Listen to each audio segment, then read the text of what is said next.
Dean എനിക്കറിയില്ല. ഡീൻ ഞാൻ ചെയ്യാനുള്ള എല്ലാം ചെയ്തിട്ടുണ്ടെന്ന് ഡീൻ പറയുന്നത് എന്ത് ചെയ്തിട്ടുണ്ടെന്ന് എനിക്കറിയില്ല.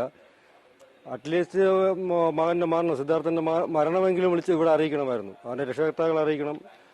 ഇവിടെ നമ്മൾ ഒരുപാട് ഫോൺ നമ്പർ കൊടുത്തിട്ടുണ്ട്, ആരെയൊക്കെ ബന്ധപ്പെടണമെന്ന്. ഇതിലൊന്നും ഡീൻ വിളിച്ചിട്ടില്ല. ഈ മരണം നടന്നിട്ടോ അല്ലെങ്കിൽ മരണം കഴിഞ്ഞിട്ടോ ഒന്നും ഡീൻ നമ്മളെ മാതാപിതാക്കളെ ഡീൻ ബന്ധപ്പെട്ടിട്ടില്ല.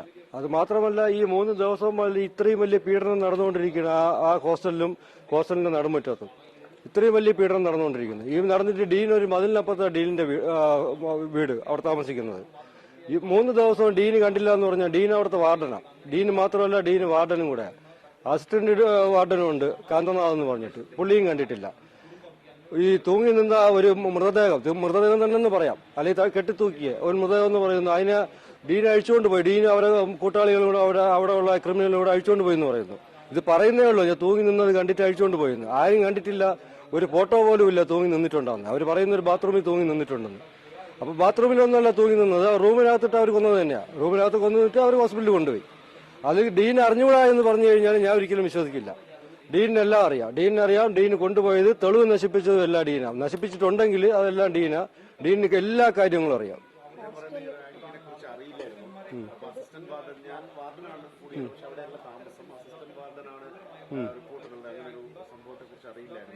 പിന്നീടാണ് ഈ പോസ്റ്റ്മോർട്ടം റിപ്പോർട്ട് വന്നതിന് ശേഷമാണ് ഇങ്ങനെയുള്ള കാര്യങ്ങളൊക്കെ അറിഞ്ഞത്.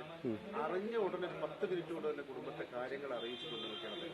അപ്പൊ ഡീനോട് ചോദിക്കണം, ആരാണ് ഇവിടെ അറിയിച്ചത്? ഇവിടെ അവന്റെ വീട്ടിലും അച്ഛനോ അമ്മയോ അല്ലെങ്കിൽ അവന്റെ അമ്മാമ്മയോ ആരാണ് അറിയിച്ചത്? അവിടെ നിന്ന് ഡീനാണോ അറിയിച്ചത് അല്ലെങ്കിൽ വേറെ ആരെങ്കിലും ഉദ്യോഗസ്ഥരാണോ അറിയിച്ചതെന്ന് ചോദിക്കുക. ഇവിടെ അറിയിച്ചില്ല എന്ന് പറയുന്നില്ല. അവിടുത്തെ ഒരു PG സ്റ്റുഡന്റ് അറിയിച്ചത്. PG സ്റ്റുഡന്റ് കയ്യിൽ നമ്മളെ നമ്പർ ഉണ്ടായിരുന്നു. ഇവിടെ നാട്ടുകാരനാണ്. ആ PG സ്റ്റുഡന്റാ വിളിച്ചു പറയുന്നത് തന്നെ സിദ്ധാർത്ഥന് ഒരു ചെറിയ എന്തോ പ്രശ്നമുണ്ടായി, അവനെ ഹോസ്പിറ്റലിൽ കൊണ്ടുപോയിരിക്കുന്നു. ഓക്കെ, വീണ്ടും അവന്റെ അമ്മാവനെ വിളിച്ച് പറയുന്നത് ഇങ്ങനെ. വീണ്ടും അവനെ ചോദിച്ച് പറയുന്നത്, ലാസ്റ്റ് പറയുന്നത് സിദ്ധാർത്ഥൻ അവൻ തൂങ്ങി അവനെ ഹോസ്പിറ്റലിൽ കൊണ്ടുപോയി. തൂങ്ങി മരിച്ചു, ഹോസ്പിറ്റലിൽ കൊണ്ടുപോയി. അപ്പൊ ആര് കൊണ്ടുപോയി? അത് ആൾക്കാരെല്ലാം കൂടെ കൊണ്ടുപോയി, അവന്റെ ഫ്രണ്ട്സും എല്ലാം കൂടെ കൊണ്ടുപോയി. ഇതാണ് ആദ്യം കിട്ടുന്ന വിവരം. അവിടെ ചെന്ന് ഡീനിനോട് ചോദിച്ചു, അവന്റെ അമ്മാവനായ ഷിബു ചോദിച്ചു. ഡീനിനോട് ചോദിച്ചു, ഡീൻ സാർ എന്താ അവിടെ പ്രശ്നം, എങ്ങനെയാ സിദ്ധാർത്ഥന് സംഭവിച്ചത്? ഡീൻ അപ്പോൾ പറയുന്നു, എനിക്കൊന്നും അറിയില്ല, നിങ്ങൾക്ക് എന്തെങ്കിലും ഉണ്ടെങ്കിൽ പോലീസിനോട് ചോദിക്കുന്നു. അതാ ഡീനിന്റെ നിലപാട്. വീണ്ടും ചോദിക്കുന്നു, എന്തെങ്കിലും കാര്യമുണ്ടോ, ഇവിടെ എന്തെങ്കിലും പ്രശ്നമുണ്ടോ, അടിയുണ്ടായോ, തൂങ്ങി മരണമാണോ, കൊലപാതകമാണോ, ഇതെല്ലാം ചോദിക്കുന്നു. പുള്ളി ഒറ്റ മറുപടി, എനിക്കൊന്നും അറിയില്ല, നിങ്ങൾക്ക് എന്തെങ്കിലും അറിയണമെങ്കിൽ പോലീസിനോട് ചോദിക്കും. പോലീസിന് അറിയാതെ മാത്രമേ എനിക്കറിയാവൂ. അപ്പൊ അങ്ങനെ പറയുന്നത് എന്താണ്? സിദ്ധാർത്ഥൻ പോലീസ് ക്വാർട്ടേഴ്സിലല്ലല്ലോ താമസിക്കുന്നത്. പോലീസ് ക്വാർട്ടേഴ്സ് അല്ല അവന്റെ ഹോസ്റ്റലിൽ. അവന്റെ ഹോസ്റ്റൽ എന്ന് പറഞ്ഞാൽ കോളേജിനകത്താ, അല്ല പോലീസ് ക്വാർട്ടേഴ്സിലല്ല, അല്ലെങ്കിൽ പോലീസ് സ്റ്റേഷനിലല്ല സിദ്ധാർത്ഥ താമസിക്കുന്നത്.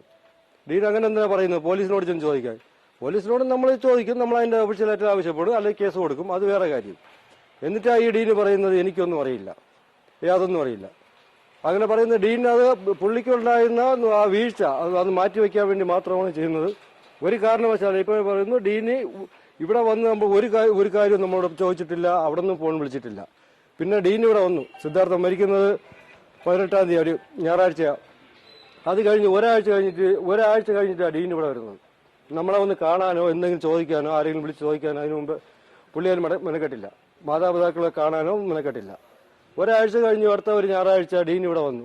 ഡീൻ വരുന്നതിന് മുമ്പ് ഒരു നെടുമങ്ങാട് സ്പെഷ്യൽ ബ്രാഞ്ചിന്റെ ഒരു പോലീസ് ഉദ്യോഗസ്ഥൻ എന്റെ വീട്ടിൽ വന്നു. എന്നോട് ചോദിച്ചു, നിങ്ങൾ അവിടുത്തെ സിദ്ധാർത്ഥന്റെ ഡീനിന് ഇവിടെ പറഞ്ഞാൽ നിങ്ങൾക്ക് എന്തെങ്കിലും കുഴപ്പമുണ്ടോ? ഞാൻ പറഞ്ഞു, എനിക്കെന്ത് കുഴപ്പം, പുള്ളി വരട്ടെ, പുള്ളിയുടെ റൈറ്റ്സ് അല്ലേ ഇവിടെ വരേണ്ടത്, പുള്ളിയുടെ സ്റ്റുഡന്റ് തന്നെയായിരുന്നു. അതല്ല ഇവിടെ വന്നു കഴിഞ്ഞാൽ നിങ്ങളോ നാട്ടുകാരോ എന്തെങ്കിലും പ്രശ്നങ്ങളുണ്ട്. ഞാൻ പറഞ്ഞു, എന്തിനാ കാണിക്കുന്നത്, അങ്ങനെ ഡീൻ എന്ത് തെറ്റ് ചെയ്തു അങ്ങനെ കാണിക്കണമെങ്കിൽ? അതിനു മുമ്പേ ഡീൻ എന്തൊക്കെ ചെയ്തു എന്നുള്ള കാര്യം നമുക്ക് നല്ലവണ്ണം അറിയാം, എല്ലാം നമ്മൾ പഠിച്ചു വെച്ചിട്ടുണ്ടായിരുന്നു. അതല്ല നിങ്ങൾ ചോദിക്കണമായിരുന്നു, ഡീനിന് ഒരു പ്രൊട്ടക്ഷൻ വേണം, അതുകൊണ്ട് ചോദിച്ചുകൊണ്ട്. ഓക്കെ, ഞാൻ പറഞ്ഞു, സാറിന്റെ ഡ്യൂട്ടി ചെയ്തല്ലോ, ശരി കുഴപ്പമില്ല, പുള്ളി വരട്ടെ എന്ന് പറഞ്ഞു. പുള്ളി വീണ്ടും വന്നു. പുള്ളി ഒരു മണിക്കൂർ കഴിഞ്ഞ് ഡീന് വന്നു. ഡീന് വന്നത് എന്താ, നെടുമങ്ങാട് പോലീസിലെ SIയുടെ പ്രൊട്ടക്ഷനോടെ വന്നത്. തിരിച്ചറിഞ്ഞു പ്രകോപനം ഉണ്ടാവുന്നത് പുള്ളി വിളിച്ചു. അതുകൊണ്ടാണ് സ്പെഷ്യൽ ബ്രാഞ്ച് പോലീസ് വന്നത്. ചോദിച്ചത്, നിങ്ങൾ എന്തെങ്കിലും ചെയ്യോ, നിങ്ങളുടെ ഭാഗത്ത് നിന്ന് എന്തെങ്കിലും പ്രശ്നം ഉണ്ടാവോ? ഓക്കെ, അദ്ദേഹത്തിന് ഡ്യൂട്ടി ചെയ്തു പോലീസ് ഉദ്യോഗസ്ഥർ. ഞാൻ പറഞ്ഞു, ഒന്നും ചെയ്യില്ല.